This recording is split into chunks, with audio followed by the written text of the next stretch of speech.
Sir बात ऐसी है कि हर मनुष्य के जीवन में एक घड़ी आती है जब उसे अपनी अंतरात्मा की आवाज़ सुनाई देती है।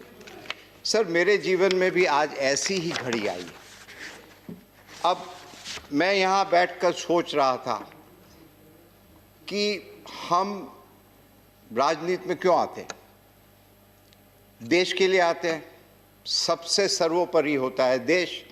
अभी 2 दिन पहले बस 2 मिनट, माननीय प्रधानमंत्री और गुलाम नबी आज़ाद दोनों, एक सत्ता पक्ष एक विपक्ष, मगर अपनी भावना देश के लिए थी। सर आज मेरे जीवन में भी ऐसी घड़ी आई है। वो जब रेल मंत्री थे सर, उस दिन भी मेरे जीवन में ऐसी ही घड़ी आई थी जब निर्णय करना पड़ा कि देश बड़ा है, पक्ष बड़ा है कि खुद अपने आप बड़े हो।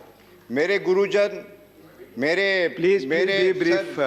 हाँ 2 मिनट सर, सर हम ज्यादा बोलते नहीं है कभी, जानता हूं, मैं जानता हूं, पर चूंकि मेरे सर गुरुजन, मेरे माँ बाप, जब मुझे बेस्ट पार्लियामेंट का अवार्ड मिला था तभी भी मैंने ये कहा था कि मुझे उस लायक बनाया। तो आज भी जब देखते हैं कि देश की क्या परिस्थिति, पूरी दुनिया हिंदुस्तान की तरफ देखती है। कोविड का भी जब हुआ, दुनिया देख रही थी कि किस प्रकार हिंदुस्तान आगे निकलेगा। बहुत अच्छी तरह सबने मिलकर, जैसे प्रधानमंत्री ने बताया कि 130 करोड़, मगर नेतृत्व उनका था। तो सर कहने का मकसद यही है कि जिस प्रकार से वायलेंस हो रहा है हमारे प्रांत में, जिस प्रकार से लोकतंत्र में कुछ भी हो, तो मुझे यहाँ बैठा बैठा बड़ा अजीब लग रहा है कि मैं करूँ क्या।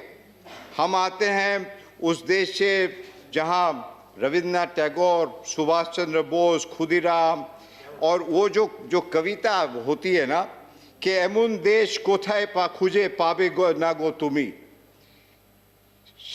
सेजे होच्चे आमार जन्मभूमि। असल में हम जन्मभूमि के लिए ही है और कुछ नहीं। और मुझसे ये देखा नहीं जा रहा कि हम करें तो क्या सीमित है। एक पार्टी में है तो पार्टी की डिसिप्लिन है, और I am grateful to my party that they have set me here. मगर मुझे अब थोड़ी घुटन महसूस होती कि हम कुछ कर नहीं पा रहे, उधर अत्याचार। तो मेरी आत्मा की आवाज़ आज ये कह रही है, और वो स्वामी विवेकानंद जो कहते थे, arise awake and stop not till the goal is reach. तो आज मुझे आत्मा ये कह रही है कि यहाँ बैठे बैठे यदि आप चुपचाप रहो और कुछ नहीं कह सकते हो, उससे अच्छा है कि यहाँ से आप त्याग पत्र दो और जाके बंगाल की भूमि में इसके लिए ड्यू प्रोसेस है। माननीय चेयरमैन साहब को, माननीय चेयरमैन साहब को कहता हूँ, मैं आज यहाँ से इस्तीफा दे रहा हूँ और देश के लिए, बंगाल के लिए हमेशा हमेशा इसके लिए भी एक ड्यू प्रोसेस है। माननीय चेयरमैन साहब को आप लिखित दें, माननीय चेयरमैन साहब को आप लिखित दें, इसके लिए ड्यू प्रोसेस है।